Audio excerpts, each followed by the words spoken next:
Hey, what's up? Today we're going to talk about the power of intercessory prayer. So check this out. We're going to read Acts chapter 12, verses 1 through 10. It's a lot of Bible, but stick with me. We got a point. And it says, "It was about this time that King Herod arrested some who belonged to the church, intending to persecute them." That King Herod.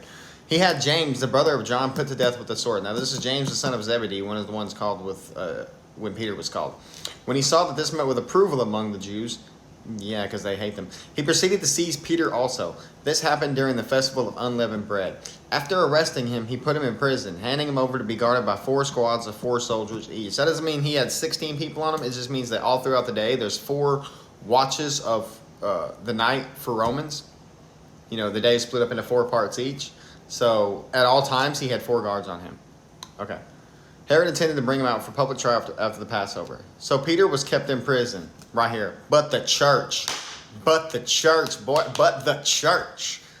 was earnestly praying to God for him. Does this mean they weren't praying for James? No. The night before Herod was to bring him to trial, Peter was sleeping between 2 soldiers bound with 2 chains, and sentries stood on guard at the entrance. How was he sleeping? Well, it doesn't tell us what the church was praying for, but I believe that but I like to believe that they were praying for Peter's peace, and that's why he was sleeping. Think about it. It's the day before his execution, and Peter's just like, you're going to be anxious, but the church. All right. Suddenly, verse 7, "Suddenly an angel of the Lord appeared, and a light shone in the cell.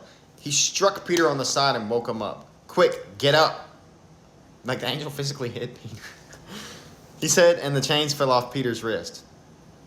Then the angel said to him, "Put on your clothes and sandals," and Peter did so. "Wrap your cloak around you and follow me." The angel told him. Peter followed him out of the prison, but he had no idea what the angel was doing was really happening. He thought he was seeing a vision.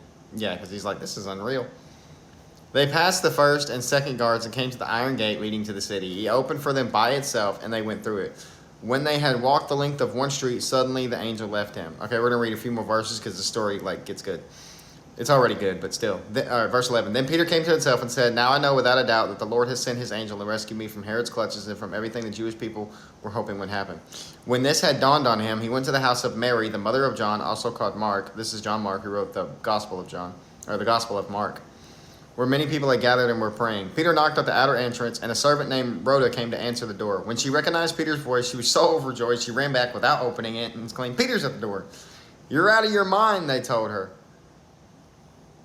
See, verse 15 is the reason that I don't think that in verse 5 they were praying for Peter's release. Because if they were praying for Peter's release, verse 15 wouldn't make any sense. Because think about it, they had just lost James in the same prison by the same guy who imprisoned Peter. James had just gotten beheaded. So they probably weren't thinking, in my mind, they weren't thinking that Peter was going to be released. But they were praying for Peter to have peace before his death. That's what I think anyway. You're free to disagree. "But you're out of your mind," they told her. When she kept insisting that it was so, they said, "It must be his angel." But Peter kept on knocking, and when they opened the door and saw him, they were astonished. Peter motioned with his hand for them to be quiet and described how the Lord had brought him out of prison. "Tell James and the other brothers and sisters about this," he said, and then left for another place. In the morning, there was no small commotion among the soldiers as to what had become of Peter.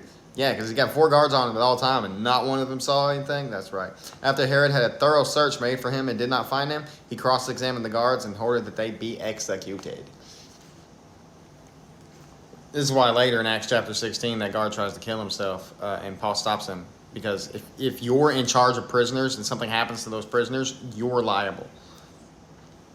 Kind of like how today, if somebody's on trial for execution and something happens to the prisoner, the person who was in charge of them might get brought up on some murder charges. Because for them to die in any other way other than what the court or the judge has proclaimed and decided would be illegal. Same thing here, but they took it way more seriously. But check out the power of intercession right there. But the church was praying to God for Peter. Peter was sleeping. That's what your prayers can do for other people. Thank you.